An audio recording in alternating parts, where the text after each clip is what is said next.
Today's top picks from Reuters Breaking Views. Settling over the Gulf of Mexico disaster just got harder for BP, and why Santander's $4 billion Mexican IPO may not be enough. With me is Reuters Breaking Views Assistant Editor Chris Hughes. Chris, let's start with BP. Now, US lawyers say they've got emails showing gross negligence in the 2010 spill. This case isn't showing any sign of winding down, quite the opposite.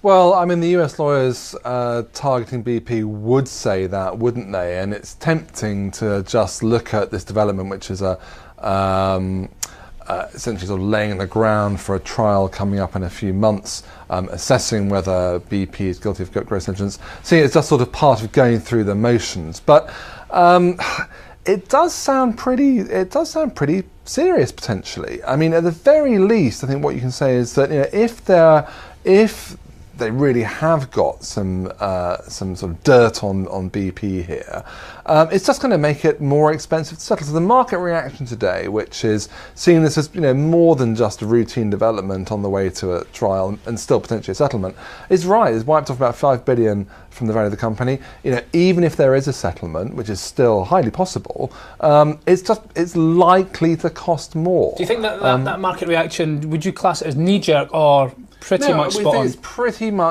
measured. I think it's pretty likely actually that this will be resolved with a settlement. But you have to take this evidence pretty seriously and ask yourself, well, look, maybe the cost of that settlement's gone up. And I think it's important to say in the overall context of the market's attitude towards BP. I mean, there was a sense among investors that the Macondo spill was sort of going into history. You know, there's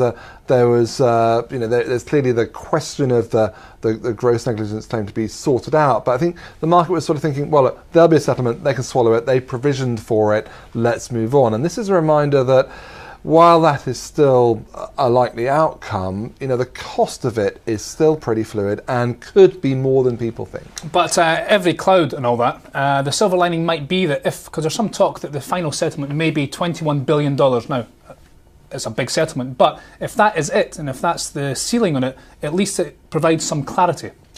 It does, and the company has already, provisioned, a huge sum for this. So it's not as if it's not already to a degree baked in.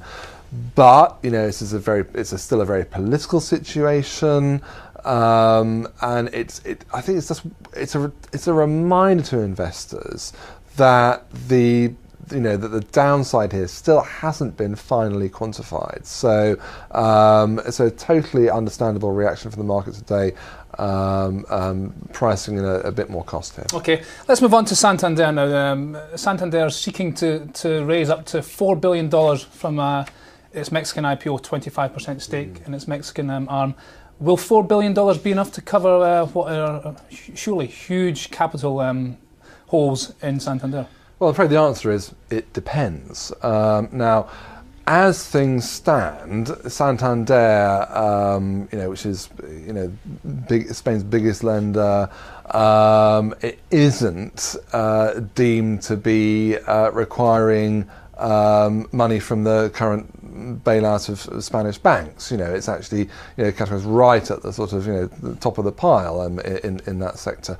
However, if things got a lot worse in Spain, if, for example, property values started to see sort of Irish-style decline, which is still, I mean, the Spanish economy is nowhere near out of the woods yet.